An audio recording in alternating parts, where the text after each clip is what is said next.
charge? See, I think Annamalai's charges have become baseless. I think he's growing exceedingly insecure with the growing popularity and legitimacy of the MK Stalin government as well as of the finance minister.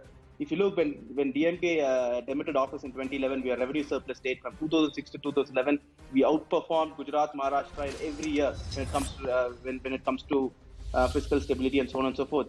What all happened in Tamil Nadu happened during AIDMK's regime, for which BJP was in partnership. So Tamil Nadu, from being a revenue surplus state, went on to become revenue deficit in 2021 under Palanivel by minus 66,000 crores, unprecedented, because of loot and pillages. And under our Honorable Finance Minister p.t.r's budget, for the first time ever in 7 years, our revenue deficit as well as fiscal deficit reduced drastically. Well, I've got Mr. Annamalai on the phone line. And let me ask, Mr. Annamalai, you have just written an open letter to Palanivel Tyagarajan Avargal. The DMK says that you have lost all concept of reality and understanding, and you are talking devoid of facts. How would you want to respond to that, Mr. Annamalai? Sir, the response is very simple, sir. Now, you can't keep defending the indefensible. What the Tamil Nadu Finance Minister, Mr. p.t.r, is doing is trying to defend the indefensible. And in the process, the derogatory, abusive nature of his language, and the whole of India is watching a responsible politician, a responsible minister. And not only that, in the recent debate in England, or the way he pulls in the East India Company, it only clearly shows the DMK as a party, they operate with a very colonial mindset. Their mindset itself is very colonial, and they take people for granted.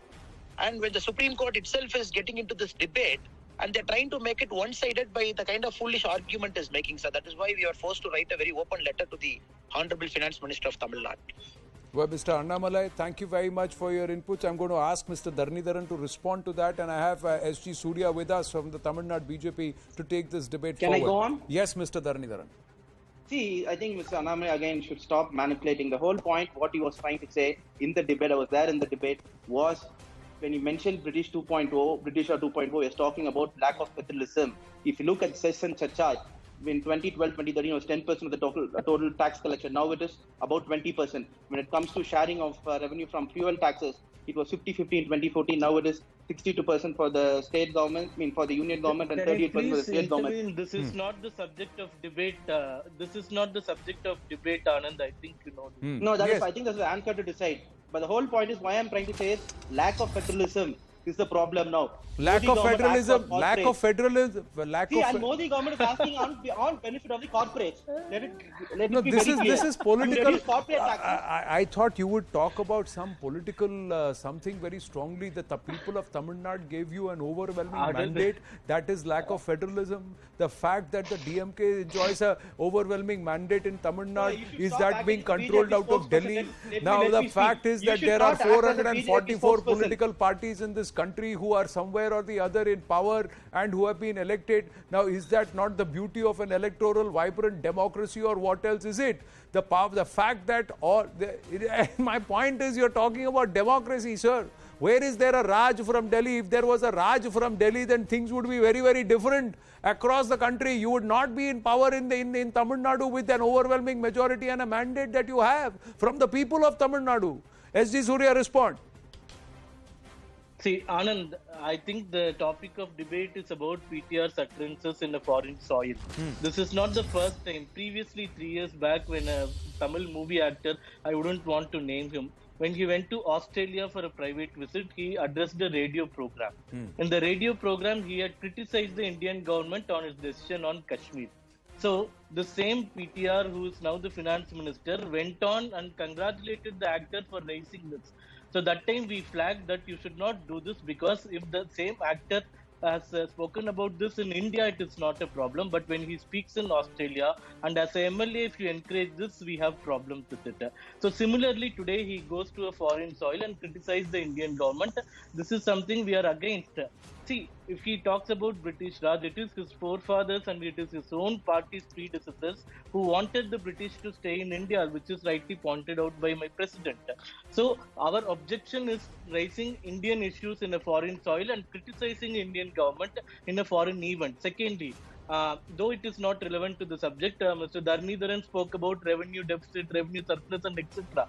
How is it a revenue surplus model now? You stopped distributing laptops. You stopped all the flagship schemes. More than 15 lakh students are waiting for laptops, and you have not called for a tender. When you stop every scheme, obviously your revenue will go up and your expenses will come down.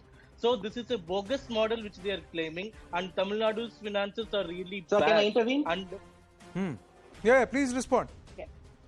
Yeah, see, I think we have replaced with better scheme. For example, there's a Taliki Tankam scheme. Instead of that, now we are giving 1,000 rupees for women students joining college. I will, Mr. Dharnidharan, to the DMK and to the BJP, we will have a separate face-off on freebies versus welfare and where Tamil Nadu stands and that entire argument. But the point today is the question of a vibrant democracy versus another, the British Raj versus control from Delhi versus another.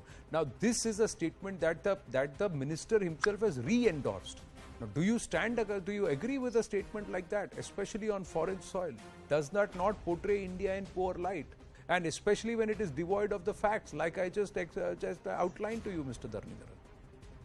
No, you should let me complete. I think when you interrupt, then it becomes, then I can't communicate. What I was trying to say very clearly is, what he was referring by it was that this government is acting for corporates and is depriving states of their rights. For example, you reduce corporate taxes from 35% to 22% and then increase taxes on fuel.